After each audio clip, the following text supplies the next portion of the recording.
Why does it feel bad to drop a game?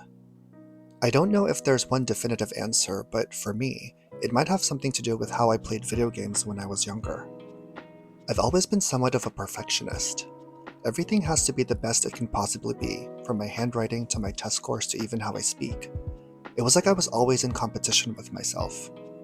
To be fair, this mindset has given me a lot of useful skills over the years. It taught me to be a fast learner and taught me how to face a challenge head on, because I was confident that I was eventually going to find a way past it.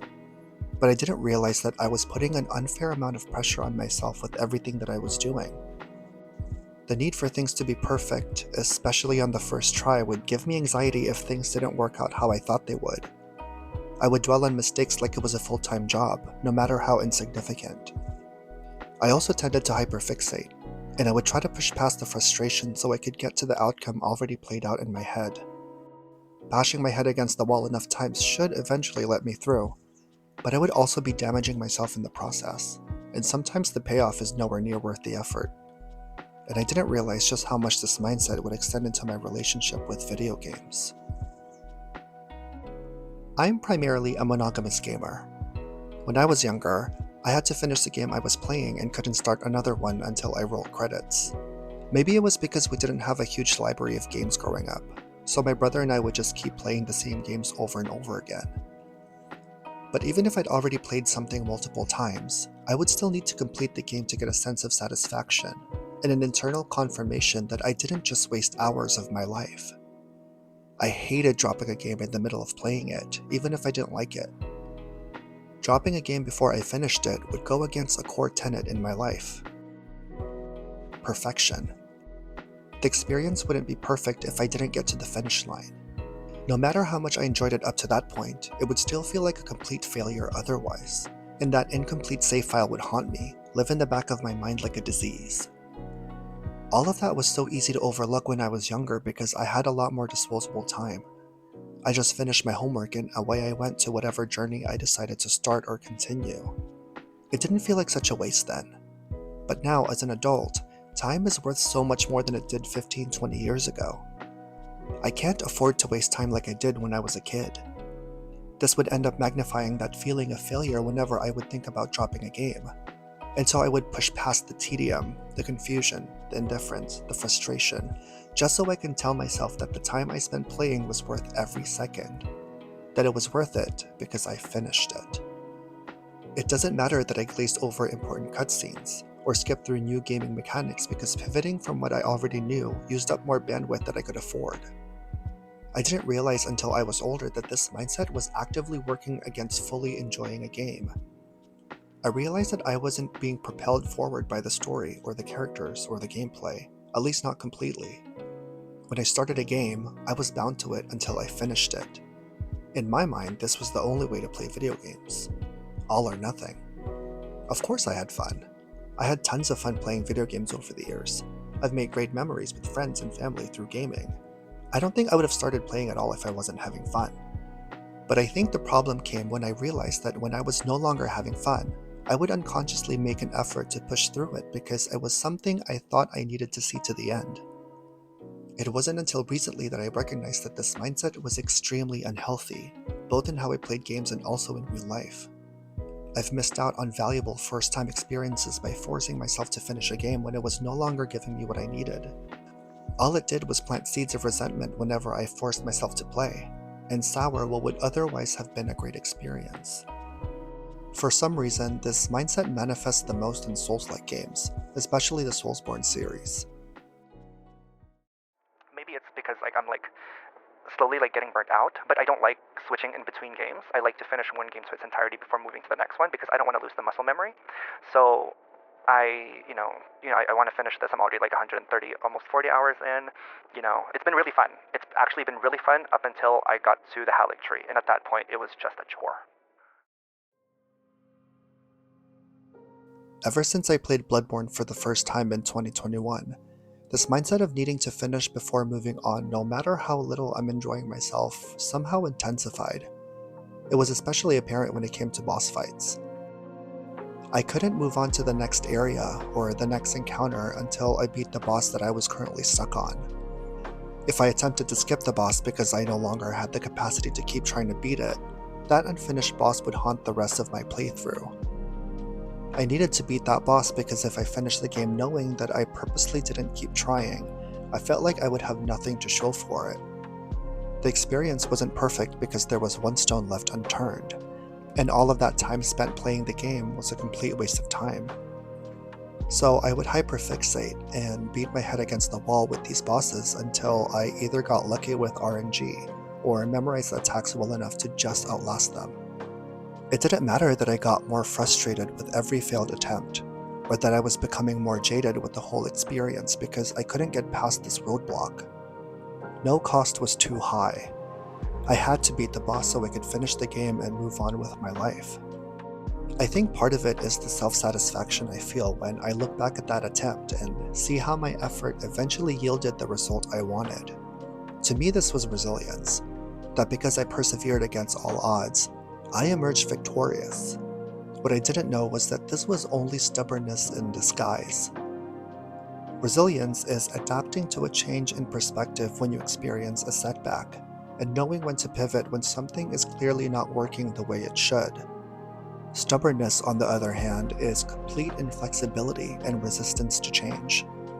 Like pushing on a door that says pull in big bold letters and expecting it to open if you just push hard enough.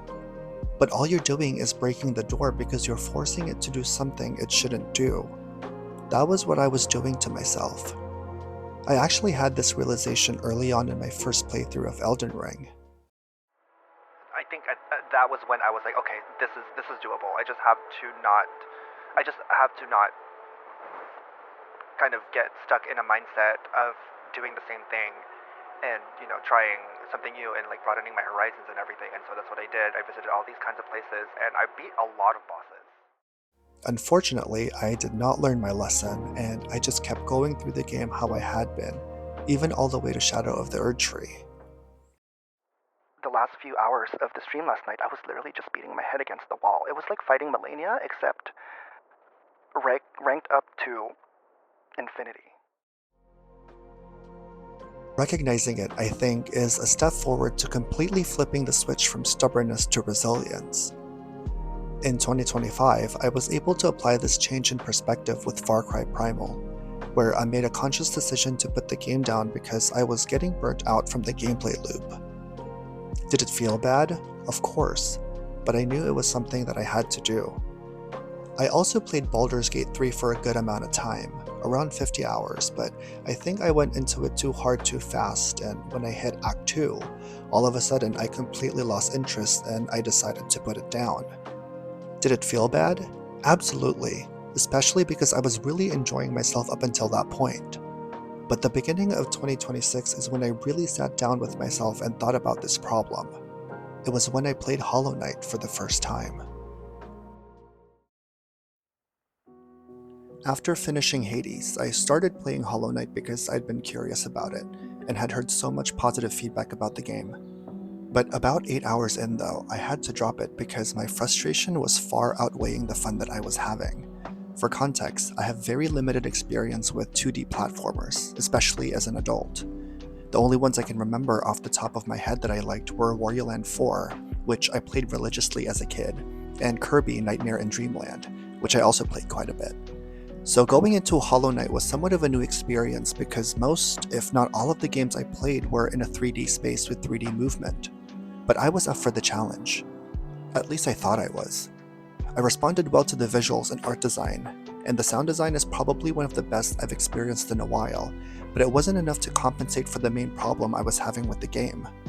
Which I want to make clear is not the game's problem, it's 100% a me problem. I absolutely got stuck in every single area. I don't know why I was having so much trouble trying to figure out where to go next. I had upgraded my map and I was color coding my manual markers so I knew where to return to if I didn't have the means to cross a particular broken bridge just yet. But even with all of these, I was still struggling to find my way to the next area. And I would have to resort to looking up hints on where to go because I would spend almost an hour or two trekking back and forth between areas to see if I'd missed an opening. I just couldn't figure it out. So I dropped the game because I knew I was only going to ruin the experience if I forced myself to keep playing. When I removed myself from the situation, though, was when I gained a little bit of clarity on what I actually needed at that moment. I just didn't have the capacity for what Hollow Knight was trying to offer me at the time. I had a lot of things going on in my personal life that were taking up more mental capacity than usual, and there wasn't a lot of room left for figuring things out on my own in a game. I was already doing a lot of it in real life. I think at that time what I needed was someone else to tell me what to do. I still wanted to play a game, but I wanted my hand to be held just a little bit to ease some of that mental fatigue that I was starting to feel. That was when I realized that I actually didn't feel bad for dropping a game this time. I was starting to understand, really understand. If I'm not enjoying myself, it's okay to drop it. It's okay to walk away. The world will continue to turn even if I don't finish it. And so I stayed with what had been working for me then, which were roguelites, and started Children of Morta. What a difference this made. I was actually really enjoying myself. I think it worked this time because with roguelites, all I need to do is learn the basic gameplay loop, and from there I can pretty much play without needing to figure out where to advance the story, or without needing to keep track of things I noticed in prior areas when I finally had the proper tools to interact with them. I'm actually glad that I dropped Hollow Knight when I did, because it was starting to feel like I was going back to the mentality I had with Shadow of the Colossus last year, which was one of my biggest gaming regrets. I was getting so frustrated because I didn't meet the game halfway. I didn't engage with how it wanted me to, and in return, it wasn't able to give me everything that it was trying to offer. I was looking up guides because I'd get too frustrated when I couldn't figure out how to beat a Colossus. Not couldn't. I didn't even give myself enough time to try. I would try once or twice, and if it didn't work, I would just look up the answer to the puzzle. At that point, that experience was already a sunk cost, and I was just trying to mitigate as much loss as I could in the time that I had left. I needed to finish it at any cost. But I didn't realize just how high that cost was because I didn't like anything about playing the game when I pushed myself to finish it. Which is a shame because I think if I was in the right headspace, I would have loved the game. And so with Hollow Knight, I thought, no, not again. I need to listen to what my brain is screaming at me. I need to give it some room to breathe. I need to play a game that fits in that small space where I was forcing Hollow Knight to squeeze into. And this is where I'm currently at. It's a constant push and pull, but I think I'm getting better at meeting myself where I'm at when it comes to gaming. I'm starting to not feel as much guilt whenever I drop a game if it's not giving me what I want, or if I'm not at the place where I'm ready to accept what it's trying to give me. After all, video games are there to be a source of enjoyment, a method of decompression when life becomes too much to deal with all at once. But games can't fulfill this purpose if we're actively working against it. So I think the most important thing I've learned from exploring this topic is that I just need to be nicer to myself. I need to give myself more grace.